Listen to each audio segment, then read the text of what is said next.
Are you a lifelong fan of General Hospital? Are you a new fan who wants to know more about the history of the show? Do you enjoy talking about the show with others? Do you find yourself yelling at the TV? Is your self-care an hour a day in Port Charles?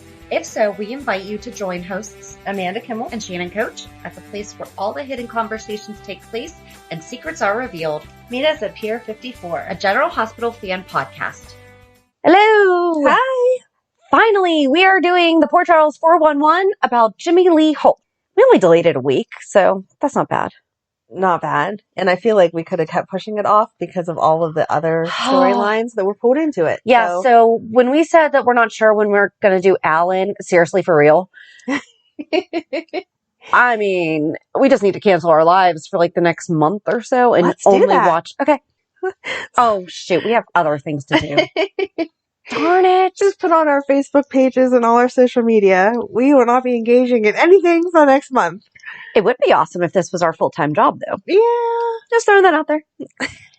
Anyway, so we are using General Hospital fandom, which we cross-referenced with in the past week. So I am thankful that we did wait. Push it back, yeah. Because in the past week, several of the soap websites have released information, and it's all been the same thing. And so if those people weren't able to find much more detail than we could, we also watched a lot of YouTube, which we'll put in the show notes, the links to the YouTube playlists. How did those people know to keep tapes from the 1980s? I don't know. I am jealous of, like, and what made hooray for the 1980s hoarders. Thank you. Yes. But how did you know to keep that episode as opposed to whatever? Because maybe they just have out there. But they might just have all their VHS and maybe they got them converted to a digital format and then they're just really good at editing it all together. Oh, maybe. Okay. So, okay. Although some of them had the old commercials and I found myself not skipping through them. But so we're using basically General Hospital fandom is the right. They all said the same thing. Right. So, and we used YouTube to kind of fill in some blanks. And we are also using our trusty General Hospital, the complete scrapbook. And for the first time, we're using the official General Hospital trivia book made by Gerard Waggett. And it is, it was only $10. When was it released? It had to be 90s because it has Jagger. 1997. Boom. We need an updated, let's email Gerard. Right. Why do they not update it? Well, let's email Gerard. All right. I'm serious. We'll ask Gerard. Excuse me, Gerard. Oh, we should interview him. Oh my gosh. He would know all kind of stuff. Okay. We just make up more people to interview. Just make up time to interview everyone. 50-something years, 59 years of characters. Yeah. Well, okay, unfortunately, some have passed, so there's that. True. We've got some time. I guess we have material and time to and we're still pretty out. Darn young. But we have time all right, to do all this. Are we still going to be doing this when we're 90? Oh my gosh, we would be having so much fun. Except for we're going to have to go back and listen to ourselves and be like, we better hope that one of our kids start watching it and then our grandkids, because if not, we're going to be like, oh, what happened to have this be multi-generational? Oh my gosh, that would be so cute. Be so fun. Okay. All right. So anyway, we're going to talk about Jimmy Lee Holt because as we have recently found out on General Hospital, like what, in the past? Wasn't it Wednesday?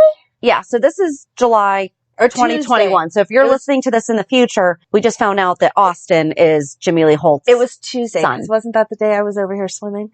Yes, because it was, yeah. We're going back to when Shannon hates spoilers, but some of our fans do message us like right away about things. Mm-hmm. And we've talked about, I honestly don't care about that. Right. But no, we felt bad then that we hadn't done Jimmy Lee last week because we wanted to be ahead of them officially announcing it. But I feel like this gave us more info. It did. So Jimmy Lee Holt came from Indiana to Port Charles in 1983. His mother, Beatrice Lasser, arrived in 1984. They spitefully announced that Jimmy was Edward Quartermaine's illegitimate son.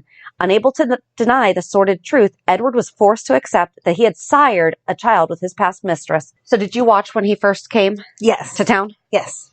I don't know. It was just so crazy to be watching something from 1983. I missed the music they put over top. I know, all the poppy. Yes. Yeah. Yes. I was making fun of it towards the end because it was playing like it wasn't dun dun dun, but that was like the feeling. Mm-hmm. And I was like, I'm so glad I had that music to tell me how to feel about this scene. Exactly. But I do miss that in today's shows. Yeah. They had music almost over everything. I was surprised that he came to the Quartermaine mansion to find Edward. I would think that he would have done it at work. Like gone to ELQ and... Because you don't want to talk to Lila or any of them first. I know it wasn't Lila that he talked to first. It was the housekeeper, but Stella. still. So we need to do an entire thing about all the Quartermaine. Yes. What are they called now? House managers? Yes. Okay. Very politically correct. Good job. Yeah, and like he didn't ask, when is Edward going to be available? He just left and then came back, and she was like, well, now he's up and he went to work, so I don't know what you want me to do. Right. Why are you just hanging out at somebody's house? That's weird. Yeah. But he comes in and basically is like, hey, I'm your kid. But Edward acted as if he didn't know he had another kid out there. Right. And then as they talked about it, they're like, oh, this is actually Eric. Right, Eric? Well, and I think that's the thing is because he's like, I don't have a son named Jimmy Lee. I have a son named Eric. That Beatrice told him that he was in a private school in Europe when he was a kid, that he had gone into the military, I think, like stuff like this. So I can understand being out of context. Edward's initial response was, nothing you're telling me matches up with what the mom has been telling me and sending me and everything. I didn't see this part, but from what I understand is that Edward had a trunk, I want to say in the basement, full of like all this stuff. And Lila found it because somebody sent Robert to Europe to find Eric. Lila did. Lila sent him. Yes. Yeah, because she was like, excuse me. She wanted to bring him into the family fold which is super funny, I think, considering how long Edward was in charge of ELQ. But her thought process was her and Edward were getting older and Monica and Alan were doing all their doctor work and stuff. So maybe they could bring Jimmy Lee in to be the person in charge of ELQ whenever they step down. So it's a pretty big presumption to have when you've never met this person. Yeah. That's a big trust. Right? Let us like, hey, I gave you some sperm a couple years ago, helped create you. You want to run my company? Gave you some like free samples. I'm not sure that's how that works. Okay. Well, I don't think they're free because he said that he did pay. He did pay, and she just used it on. And that was funny when he was talking to Alan about that. And Alan said, if you paid, you admitted that he's yours. Well, because he was going through the same thing with Jason at the time. Yes. And he said that when he spoke with Lee Baldwin, rest in peace, Scotty's dad. Right. Because Edward said, well, what advice did he give you? Mm-hmm. And he said, well, if you have been providing some kind of support, then you have acknowledged that this person is your child. And it's not the child's fault, even though this man, he was a grown man at the time. Even though he came to town and he just wanted to form a relationship with them. He's like, I just want to know where I came from, basically. Didn't care anything about the money. That was the part that I was surprised about because in all of the rundowns that we read, it says Jimmy Lee came to take the family fortune. Right. But he didn't. Not yet. Right. But that wasn't right. When you read what his intention was. Exactly. Right. When you read it, you thought he came to town, said, I'm your son, give me money. Right. Is how I was interpreting that. Right. But as you saw it play out, that was not his original intention. He really did just want to know where he came from. Yeah. And so he left the Quartermaine mansion and winds up in an accident and winds up in the hospital. And gee, who's working on him? Monica. Okay. So did you watch the part where they were analyzing the footprint? We'll get to that in a second. Okay. Oh, so here's the thing. The playlists were so out of order too. They were so out of order and some of them were so much longer because they incorporated other stuff. And so then you got lost. But my question was about the footprint. Yeah. Okay. It's not going to matter. We're all over the place anyway. My question was going to be, first, I watched a video where they were analyzing his footprint because he had a copy of his birth certificate with the baby footprints on it. So they took a current footprint and like dummy me not thinking about what time period it was. I was like, why did they just take some blood and do a DNA test? And I was like, but isn't that amazing to think about how far we've come in such a short amount of time? Yes. Ryan Googled it for me and it said that the first DNA sample, the first DNA sample that they broke down to its basics was in 1999. And I was like, well, they had to be able to do DNA before that because we had a paternity test in 98. And so then it went back to when the first time DNA was used in a court case, I think, was O.J. Simpson though. Oh, okay. I think I could totally be wrong. Obviously that was just a pretty big, no, that would have been sooner than 99. Hold it. Cause I was in middle school when O.J. Simpson. Yeah, I think that they could use it to decode certain things. I don't understand how all of the DNA stuff works. Obviously, I'm not a scientist. 1984, Sir Alec Jeffreys, a British geneticist, discovered a technique of DNA testing to determine genetic, quote, fingerprints in a laboratory. So it was invented in 84, which was a year after Yes. Jimmy Lee came. So there's that. But I don't know when it was first used for paternity. Ooh, and the first time it was used in a criminal trial was in 1986, and it was used to prove a person's innocence in a criminal trial in England. Oh, cool. Yeah. Okay. So we're going to do an entire 411 about DNA. Right? No, I can't remember what it said. Like, the way that the article was written that he first found, it was like how they actually break it all down, and he was like 99. And I was like, that doesn't make any sense. It has to be before that. It was but I'm not totally sure before that. when it used Sorry, it Ryan. Yeah. No, he was trying to be helpful. I thought it was I cute. appreciate He it. Totally forgot appreciate it. that we had already had a DNA test prior to that. But anyway. Totally appreciate it. Yes. I instantly was like, why did they just do a blood test? Well, because you couldn't do that then. So they did the footprint thing. But then another segment that I watched, he was getting his band-aids changed. That's what I was going to, yep. And they saw the birthmark. So which came first? Alan's, I don't know. Okay. Because I saw the same exact order that you did. Okay. The footprint was first, and then I watched where Alan, he got into the hospital. Monica was treating him. Alan had been talking to Edward, but they hadn't had the chance to fill in Monica yet. I want to say that the ribs, the birthmark might have come first. Came first? Okay. Because I'm just thinking this through, because if I remember correctly, Monica was involved with Robert, because Robert Scorpio was the one who got the footprint. Mm-hmm. Right, because he's who Lila hired to find him. And so he stayed involved. Yeah. I'm going to go with just putting this all together now that the ribs were done first. So basically, when you tape the ribs, like the arms have to be up over the head, and the nurse was taping up his ribs, and Alan walked in and was basically like ready to call his bluff and say, listen, there's no way that you are who you say you are. And he saw the Quartermaine birthmark. Yes. Under his right arm. Right, which we've never heard anything else. Well, and why did we not use that for Wiley? Yeah. That would have solved so many problems. Mm-hmm. I thought when he first raised his arms, it looked to me like it was a bruise, and I thought he was going to accuse somebody of hooking up with him, or him hooking up with somebody because it was like a mark. Oh, like a fingerprint or something. Okay. So, but that wasn't what it was. But when he first saw it and stormed out, I was like, was that a bruise? Like he was hooking up with Monica? But so Alan sees Monica in the hallway and says, I just had this, we got a lot to talk about. And first of all, Alan said, we don't need to have this conversation here in the hallway. And then she called him out and was like, the whole town's going to know the information. Exactly. Because it's Quartermaine gossip. Why are we going to hide this? Yep. So she's like, wait, what was the name again? And she's like, he's right in there. And that's when that was it. That's when Alan went and saw the birthmark. So he saw Monica first, and then he found out that Jimmy Lee was in the hospital because Monica was like, wait, there's a guy with that name right there. And then he went in, bandages. Okay. Right. And then came back out to the nurse's station, pulled the chart and the EMT chart. Yes. And saw that they had made note of it also. Yeah. Which that's good. Yeah. Very thorough. Mm-hmm. Good job with the paperwork. We need the grandson of that EMT to come back to GH. Yes. And so then Robert got that fingerprint or footprint. I didn't even know. I mean, it makes sense, but I didn't even know you could do that. Yeah. But then Robert was also interrogating Jimmy Lee, and Amy was like all curious. Our Amy. I loved it. She asked Alan, what's going on in there? And he ignored her like a jerk. Yep. But she overheard Monica talking to Alan and Edward, and she told Leslie, and then she told someone named Paula, and then Leslie went and told Rick, and that's how... I loved Amy picking up the phone. Yes! And was like, you're never going to believe this gossip. Yep. And it was totally the way that the Amy character should be. The past and present one. Yep. Total town gossips.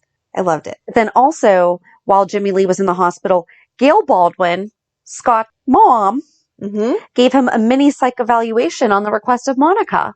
Oh. To see if he was, Yes. Yes. I realized that she went and talked to him and that Monica had asked her, but I guess I was listening to it as I was getting ready. And so I was thinking it was just, how like not administrative, but they do that like run through with you before they discharge you. Yeah. Like, do you have somewhere to go? Do you have this? Do you have that before they let you out? I was thinking that that's what she was doing. No. But okay. Psyche Val, like it. Yeah. So then a short time later, the Quartermaines had another unwelcome guest, Crane Tolliver, who was Lila Quartermaine's vengeful ex. They never legally divorced, and he was there to cause trouble for her. And so he teamed up with Alan Quartermaine's mistress, Susan Moore, and concocted a blackmail plot. I know this is not about Susan Moore, but I was so mad at her. I thought, I know you're shocked because I'm always on the woman's side, but I thought that Alan kind of took advantage of her, and then she had Jason, and he kind of threw her away because he wanted to be with Monica, and that is what happened. But she was evil. She was going after all kinds of stuff. And That's why there was the murder thing. Like, it was such a big deal because everybody had a reason to want to kill her. It's like she was the original Nell, I think. Just without this, like, yeah. No, I realized that people didn't like her, but I thought it was just, like, I thought she knew something she wasn't supposed to know, which would be this whole ex-husband, not ex-husband thing. And that obviously Monica hated her because she had hooked up with her husband. And so that was why they were all suspects. I didn't realize that she had actually done stuff wrong. And Scotty touching Jason's trust fund, I would have killed him. What are you doing? All right, we have to do a whole thing about all of that. And Heather Weber was normal. Happened. And I don't know that she was normal, but I liked seeing her. I'm not saying playing she's that not pretty part. now, because I mean, she's aged and everything. And I think that she's she very attractive, but she looked like a porcelain doll. She did look like a porcelain doll, but she's aged really well because she does still look the same. Yeah. I mean, obviously older, but not as much time. I agree. So, I mean, I think they've all aged very well because they have people to help them look like that. But she really looks a lot the same. All right, so hold on. I'm sorry. Hold on. Okay, Crane Tolliver, I guess there was like a party or something going on announcing Jimmy Lee to... that was like one of the things... I did. Oh, okay. But that's when Crane Tolliver was killed by Robert Scorpio. And he was like coming up... Jimmy Lee... So I wrote, it looked like he was standing on a footbridge. Ooh. Uh-huh. And I couldn't decide if he was watching fireworks or if he was watching a storm. So is there... Oh, that's so exciting. Is there a chance that Jason's footbridge is that same footbridge? Okay, but let's just go over a couple of things here. Neither Susan nor Alan are blonde hair, blue eyed. It's not impossible for that, like, two brunettes with brown eyes to produce a child. I looked this up because you know me. Yeah. However, Jimmy Lee Holt was obsessed with motorcycles. Mm-hmm. And back in that era of potential DNA or whatever, he and Alan being half brothers, could he possibly be? I have no idea because we're going to get to it. At one point, Heather and Jimmy Lee were teaming up for custody of Jason, and I could not find. No, I didn't see any of that. All of that. I didn't understand. Yeah. So I don't know. And now he has this love of, and I was like, is he seriously standing there on a footbridge watching fireworks? Jason loves standing on a footbridge watching fireworks. Maybe it's just a family. Okay. Resemblance. Not that they're going to. Maybe it's actually Edward and not. Yeah. Okay. Maybe Edward liked motorcycles before we knew him. Okay. Okay. Yeah. Right. Before we knew him. Before we knew Picture him. Edward Quartermaine on. Okay. So anyway, Crane Tolliver is like, he was shot and he's kind of like climbing up a hill or whatever. Jimmy Lee's standing there watching. He's just being alone, being whatever. And he sees Crane Tolliver. Crane gives him papers and he's like, here, you need to hold on to these. And he's like, what? Okay. And then Crane Tolliver winds up dying. So it says on his deathbed, he gave unsigned divorce papers to Jimmy Lee. No, he gave them to him like as he was like dying. It wasn't on his deathbed. And Susan had already had those. But she gave them to, you watched more off Jimmy Lee than I did. Oh, okay. So I didn't know that. I didn't know that she had them. She called Alan. Okay. And said, you, Monica, Edward, and Lila need to come to my house. Okay. And he was like, why? Just tell me whatever. And she said, no, I'm not telling you anything until all four of you get here. Just say to your parents Crane's name. And so he was like, okay. So Edward got home and said he had like an awful business lunch and the food was awful, blah, blah. He just wanted to drink and he was going to sit down. And Alan was like, no, we need to go over to Susan's house because she said she has this information, and he kind of dismissed it. And then he said Crane's name and Edward was like, oh no. Mm-hmm. So then Lila comes in and Lila's like, okay, I don't know why Susan's bringing this up, but Crane was my first husband, and Alan and Monica are like, you're what? And she's like, my first husband, and we got divorced, and now I'm with, obviously, Edward, right. And here we go.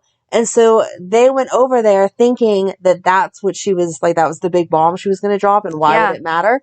And so then they got there, and she said, here is the marriage certificate showing you guys are married with the signature on it. Yeah. And then here is the divorce paper without a signature on it. And Lila looked at it and was like, oh my God, she's right. There's no signature. So unless those were like copies and what he handed to him was, you know, had been checked out or whatever, I don't understand why that would be anything that he needed. I don't know. But either way, he used it to their advantage, and then so then Beatrice came, and I did not watch anything with Beatrice. Did you? Mm-mm. Okay. She winds up overdosing on Lila's heart medication because it was accidentally. How? Well, he didn't do it. I think that, I don't know. That I would like to see because I don't understand how you accidentally OD on someone's heart meds. I thought that I had read somewhere, and I'm sorry I didn't put it in here. I thought that it was I thought it was like in the water or something like that. Oh, okay. So I don't know.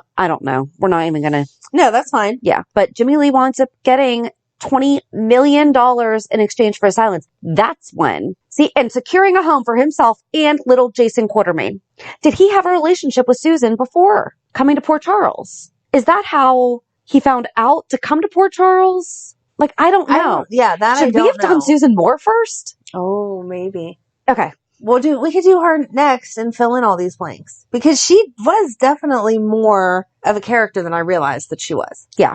So soon after Susan's demise, Jimmy Lee joins forces with Heather Grant to try to gain custody of baby Jason and, of course, the six-figure trust fund. Their plan was thwarted when Alan Quartermaine's wife, Monica, allowed Jason to live with them. And again, this is something that I couldn't find anything else on, videos or otherwise. It was surprising seeing the interactions between Alan and Monica, that every time Alan said something, she was like, don't forget you have that illegitimate kid. Don't forget you two. Yeah. And I mean, she would use it against Edward, and she's like, yes. oh, like father, like son. Exactly. I know that kind of like fury. So it was funny that at the end she was like, yeah, we'll let Jason, like, good job, Monica, for stepping up, because that's what you should do. It's not the kid's fault. But right. I could totally understand why she may not have wanted to do that and why they thought they were going to get their hands on Jason. Right. Imagine how different Jason's life would have been then. Oh my gosh. First of all, just to be raised by, yeah, Heather. Okay. But so if you remember more about this, and now that I am thinking about this, maybe I should have read Jason to see if we could have filled in these blanks. But we're not going to do it right now. But if you remember more about Jimmy Lee and Heather trying to get custody of Jason, how would they have even had a case for getting custody of Jason? Like, why? Jimmy Lee would have been his uncle. Yeah, but Alan's his dad. Did they think that Alan had killed Susan at first? I think at some point. Okay, we have to do Susan Moore. But I'm wondering if that's what it was. I'm wondering if they thought that Alan was going to go away for killing Susan. But they wouldn't just take away the child then. No, but Susan would be dead. Alan would be going to jail. Scotty wasn't going to get to keep him because she had just signed power of attorney back to herself because of finding out that Scott stole the money. Do you watch all that where she signed it? No. Okay, so a letter came for Scott from the bank. Susan, opened it, and it said, yes, we approved your request to liquidate $500,000. That's right. Yeah, for his investments. Yeah. And so she turned around and wrote up a letter that said, I do not authorize him to be on this or power of attorney or whatever. Right. And made the maid, whose name was Alice, by the way, which is Heather Weber's mom, which didn't make any sense to me. Did you pick up on all of that? For once, you watched more off than I did. So I didn't know. When they said Alice, I really wanted it to be our Alice had started there and then moved up. Because like we talked about earlier, certain families, you imagine having housekeepers and cooks and all that. I would not have imagined Scott and Susan to have a housekeeper. But they did. Okay. And so her name was Alice, not our Alice. But when Scott went to work that day, he had a bagged lunch, and Heather said to him, oh, did my mom pack you something good today? And he was like, yeah, blah, blah, blah. So Alice is Heather's mom? I don't know. Well, I mean, that's the way I now I do Heather Weber. Heather Weber. Okay. If I'm wrong, please correct me, but that was what she said. Okay. So I don't know. And Susan was all PO'd because she didn't know that he had hired Heather, that Scotty had hired Heather. Right. And that was like, Scotty, why are you being a jerk already? But anyway, so in my mind, Susan's dead. Alan's going to jail. Scotty would not get custody. And so the uncle could step in and say, I'll take the kid because the wife wouldn't want him. Okay. Don't know if that's true. Again, please correct me if I'm wrong, but that's the only way I could think it makes any sense. Yeah. Not that it has to make sense. So, but you know what I mean. In 1984, Edward's cousin, Celia Quartermaine, had also come to town, engaged to a prominent surgeon. Celia and Jimmy felt an immense spark, and before long, the two were caught up in a passionate affair. First of all, when they first met, he made the joke about them being kissing cousins. And she did not have a spark. He gave some line about how they should be together, and she was like, do you use that line often? And he said it was the first time, and she said, oh, it's a shame it didn't work. Yep. So, but then she was smitten. Maybe after that, I don't know. I like seeing her and Holly talking. That was cute. Well, but she planned the entire party for Holly to celebrate just like a housewarming just so that she could invite Jimmy Lee. Oh, okay. So she did. All right. I was talking about their first, Jimmy Lee and her's first meeting. Yeah. Whenever, Holly came in and was like, oh my gosh, and they were talking about finishing school and whatever, and that Celia didn't know that Holly was married to Robert. Right. So, but that was cute. So then there was also, so she was always looking for reasons. She quickly put together this party. She seriously sits down with Holly and is like, you should celebrate all your decorating and everything that you did. Let's put together a party for tomorrow night. Oh, wow. Right. Well, then she tells her fiance Grant, and he's like, no, we're having dinner at the Hardys tomorrow. Celia calls Audrey and is like, hey, we're having a party tomorrow night. And then Audrey's like, well, so are we, but you guys are our guests. And she's like, oh dear. I mean, she knew the whole thing. Right. So she got Audrey to basically, she's like, no, she's like, you were our only guests. You've already hired a caterer and florist for this party. So we're going to go ahead and come to yours. So Celia and Grant show up at Holly and Robert's, and Jimmy Lee was not going. Oh, okay. And he told Blackie, so he and Blackie did a lot of stuff together. Gosh, that was so cool to see Blackie. And he told Blackie to send his regrets and everything. Yeah. I think. Or maybe he told Grant. He told somebody. And the message was passed along. And so Celia's like, all right, well, we can go. And Grant's like, we've been here for an hour to the party that you wanted to throw. Right. Then so she's making her excuses, and she's like, oh, I'm not really feeling that well. Jimmy Lee walks in. And she's like, oh, you know what? Maybe I just needed to rest. We can stay now. Oh. And then she was an artist, and so she wound up sculpting him. But the way that she got him to be her subject was, she said that she was going to, so I don't know if he was in college, because she said that she was going to put an ad on the college board. Okay. But she knew that he was going to be there. And so he saw her, and she's like, oh dear, I was hoping that there were some ads for, people wanting to sit to be models or something like that. I'm going to go put an ad like that at the college tomorrow. Right. So it was kind of weird, but he's like, well, you can use me. And so he was her sculptor for this head bust that she was making, whatever. And yeah, it was just, wow. Their relationship was interesting. And then I think it was also when she was sculpting above Kelly's.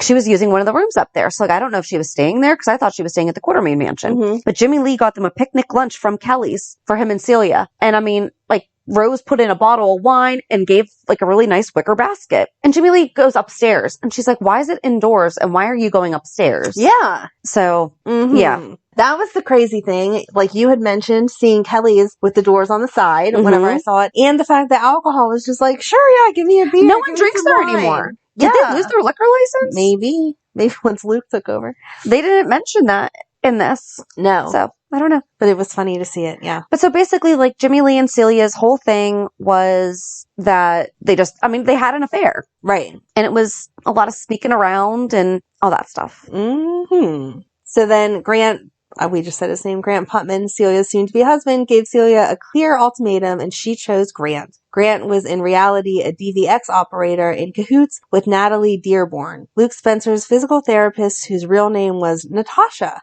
She was also a DVX agent. Grant later became an informant. In England, the real Grant Putman regained his memory after seeing an article in the paper. Oh, so we were doing amnesia stuff even back then. Yeah. In 1985, Jimmy Lee kidnapped Celia on her wedding day. He attempted to talk her out of marrying Grant.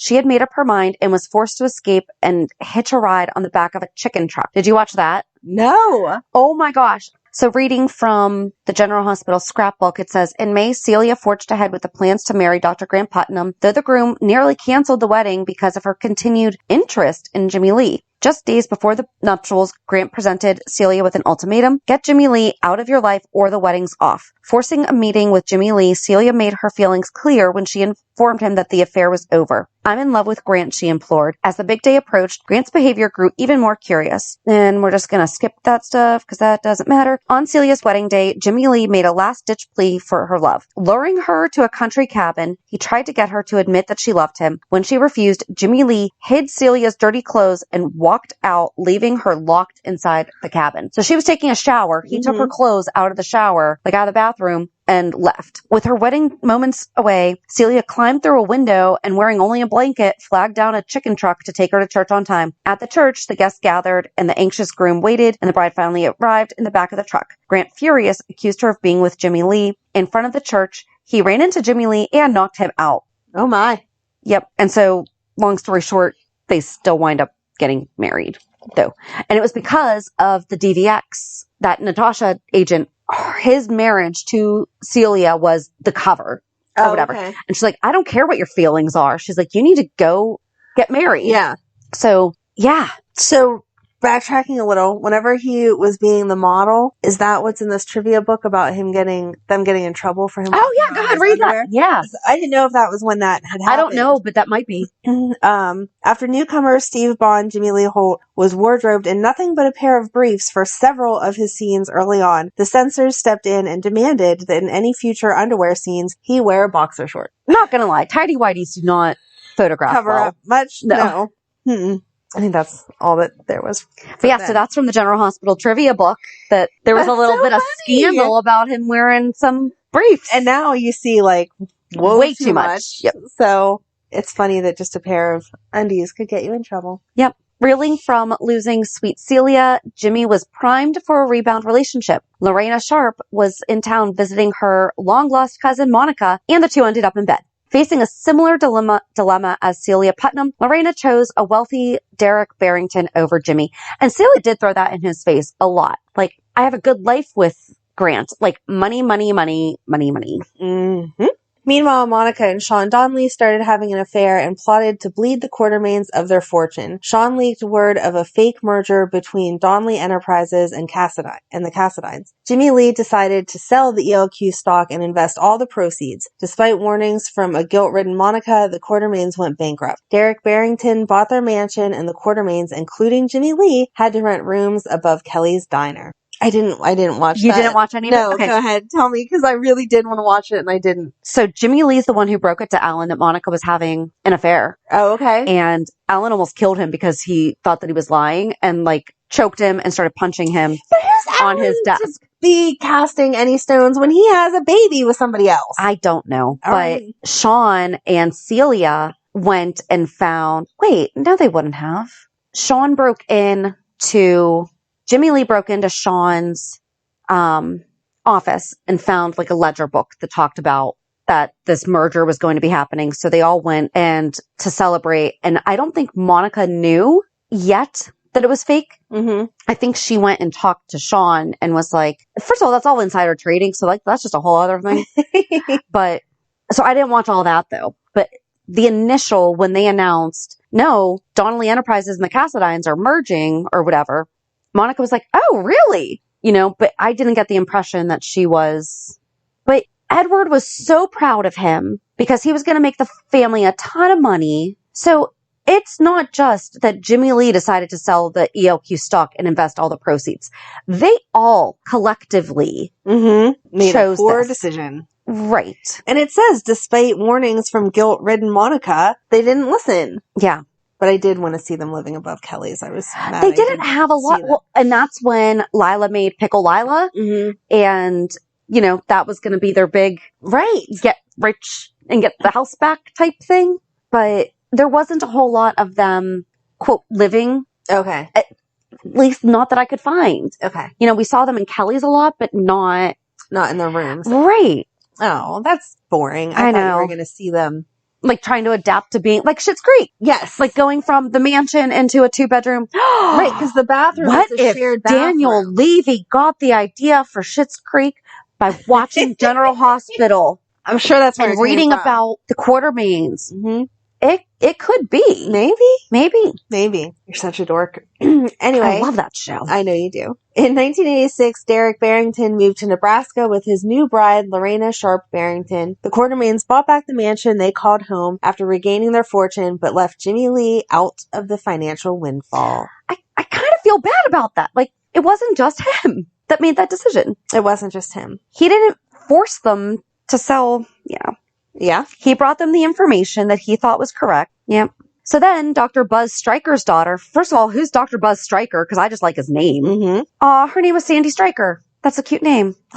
Anyway, came to Port Charles and fell for Jimmy Lee. Celia, who erroneously believed her husband was trying to kill her, turned to Jimmy Lee, who was a very supportive and good friend. When Grant was convicted of attempted murder, Jimmy Lee and Celia rekindled their romance and got engaged. Okay. They made plans for a lavish affair, planning to marry in it says gay 90s style wedding, but this was aboard a train in an exclusively decorated Pullman car. However, recently exonerated Grant was back in an elaborate plan to reclaim his ex-wife. Oh. Grant had snatched the coveted Aztec treasure in a desperate move to win Celia back. Sean Donnelly agreed to help Grant transport the treasure on Jimmy Lee and Celia's wedding train. Sean double-crossed Grant, and Grant teamed up with Robert Scorpio, Anna Devane, Frisco Jones, and Felicia Cummings, because that was before they were married, to bring Sean down. In 1986, Jimmy Lee faced a financial ruin when some of his waterfront properties collapsed. Celia could not tolerate being destitute, and she left Jimmy Lee and Port Charles for good. In a strange turn of events, Jimmy Lee married Charity Gatlin and moved to Pautuk, New York, to help her run a country store. So the complete scrapbook says Celia and Jimmy Lee's marriage began to collapse when Jimmy Lee made a series of bad business deals that caused him to squander his personal fortune. Celia, who had always been wealthy, wasn't comfortable with the idea of living on a budget. Using her own money, she surprised her mate when he was away on a business trip, only to find him in bed with another woman. It didn't matter that Jimmy Lee was doing, quote, research for the Quartermaines. Celia wanted a divorce. So I'm wondering if the woman that he was in bed with was Charity, because Charity Gatlin is, remember when we were talking about Monica's lovers? Yeah. Or Sean Donnelly? One of the two. Okay. And Alan was in a town and he was faking amnesia. Oh, yeah. That was during all of that stuff going on with the Quartermaines, like after Sean had ripped them off and everything. Okay. So I wonder if that was Charity that he was sleeping with to get information out of. Oh. I don't know. I'm speculating I like the this way you're here. writing it. It's not. And then the only thing left on General Hospital fandom is that upon Edward's death in 2012, Jimmy Lee was excluded from any inheritance. Mm-hmm. So really, like the last thing written was that he moved to Pautuk. Mm-hmm. And then on July 13th, 2021, it was revealed that Jimmy Lee and Charity had a son named Austin Gatlin-Holts. On July 14th, Austin revealed that Jimmy Lee died 6 months ago, and then he wanted to claim what once was his father's before challenging Edward's will. I don't understand how this is going to work, though. If it very clearly states in the will, and it's already been put through all the legal stuff so it stands firm, that you're not in my will, it doesn't matter what you say, you're not in my will. Right. I don't understand how they're going to You're allowed to write people out of your will. Like, there's no law that says you have to have every single person that you're related to in your will. Right. That's not a thing. If I want to leave everything to my cat, once it goes through the courts and is approved, you don't get to fight it. Yeah. I just don't understand. Do you have any things that you want to add from what you watched? No, it just sent me off in like 100 different ways, though, because like seeing Monica and Sean start interacting, it was like, oh, remember, I forgot that they had an affair, even though we had read about it before. Now I want to watch that. Yeah. And like I said, all the stuff about Susan Moore that I didn't realize she was so nasty. Yeah. That made me like her more, so I wanted to see it. So at one point, Alan went to actually bond with Jimmy Lee in the gatehouse. Oh, okay. And Jimmy Lee offered him a drink, and he offered him a brandy. Oh, okay. So this is the whole drink thing This is what I'm wondering. Okay. And Alan said that he expected him to offer a beer, but Jimmy Lee said that he picked it up from Edward. Okay. So, did some Googling. Uh-huh. Of course you did. We are sponsored by Google. I wish. And Austin asked for a Manhattan with rye. Okay. And on soapcentral.com, there's like a chat board and everything. And it says, today Austin said his father would always order a Manhattan with rye that would have come from a cask. I'm guessing that means a very aged rye. Okay. And everyone's talking about it. And it goes down to, that sounds like something Edward would drink. And that kind of tracks because but maybe he picked up, I don't know, maybe Jimmy Lee picked up a Manhattan with rye from Edward eventually, even though here he says he offered him a brandy. Mm-hmm. And now that's how Austin started drinking it. So it's actually like a nod to Edward. Okay. Maybe, hopefully. After Celia left, Jimmy Lee, Mm-hmm. he was drinking at the bar. He and Luke bonded and got drunk. He helped build Luke's place. He was the contractor for Luke's place, the casino that Luke built. Oh, okay.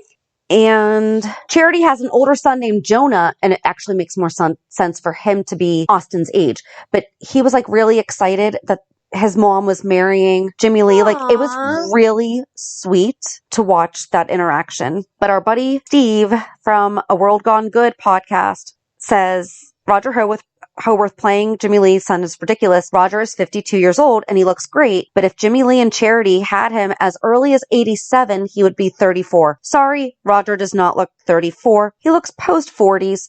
It also means Jason is a minimum 8 to 10 years older than Austin and Ned 20 plus years older. This is a mess. So you're not wrong. He said Jimmy Lee showed up in 83, I believe, but still there's no way the math adds up. 100%. Yeah. And we know that they change it around, but it's the same thing as like Lucky Spencer's birthday is 1979. Luke and Laura didn't get married until 1981. That's insane. So because how they changed the ages and everything, Lucky was around 3 years before his parents actually got married. Right. So, but still correct for Austin to be Charity and Jimmy Lee's son. And like Steve said, Roger does look good. Right, but not He doesn't look 34. I'm sorry. He does not look younger than me. Yeah. So, I don't know. Oh my. But I really enjoyed it. I really wish that there was better information and everything. Oh yeah, what else is in the trivia book? I was going to see what else it said. Some of it's just like random, whatever. But we love random whatever. Oh, it talks about ex-Jimmy Lee Holt, Steve Bond was born Shlomo Goldberg, but changed it as a young actor to the more Hollywood-friendly Steve Bond at the insistence of his manager. Which a lot of that is changing now. Yay! Yes, keep your original name. And then your book also has... Oh, his birthday. Yeah, where am I Steve at? Bond's birthday. Is April 22nd? Well, no, that's actually Steve Bond, not Jimmy Lee Holt. Yeah, I'm sorry. I meant No, that's the okay. person that plays Jimmy Lee Yeah.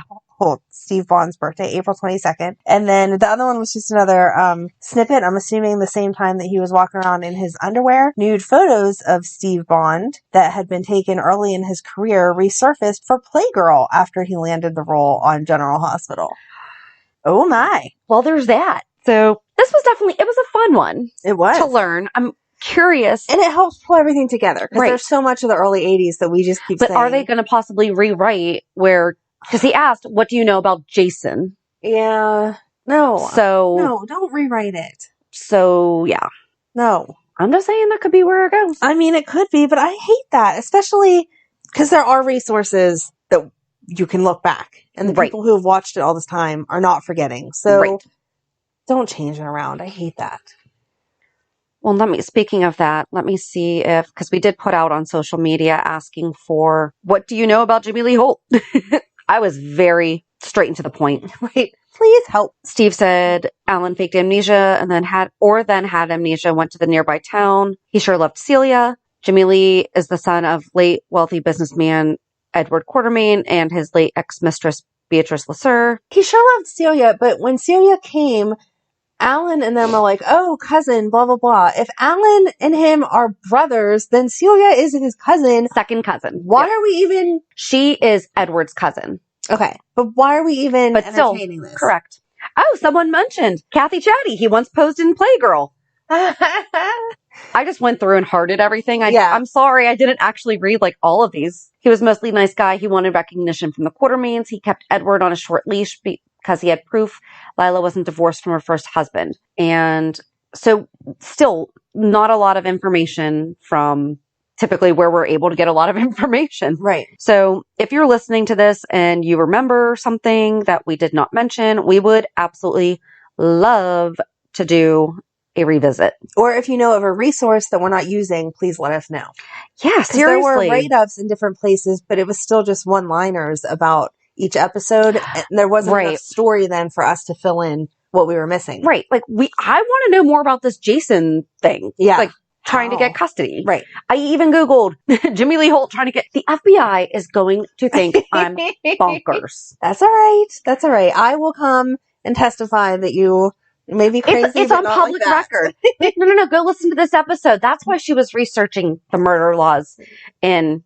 Didn't I look up murder law? Like, I think I looked up like the different, stuff like that. All right. Anyway, so you learned a whole lot about everything and hopefully a little bit about Jimmy Lee Holt. We hope that you learned a little about DNA, GH, and why you shouldn't date your second cousins. And so join us on Monday as we talk about this week's shows. Have a good weekend. And we'll meet you at the pier. Bye. Bye. If you enjoyed today's show, we invite you to go to pier54podcast.com to subscribe on your favorite platform. Don't forget to leave us a review. And you can also follow us on many social media channels. Just search for Pier 54 Podcast. Also, we are not perfect, so if there is something that we missed or messed up, just let us know by emailing us at pier54podcast@gmail.com.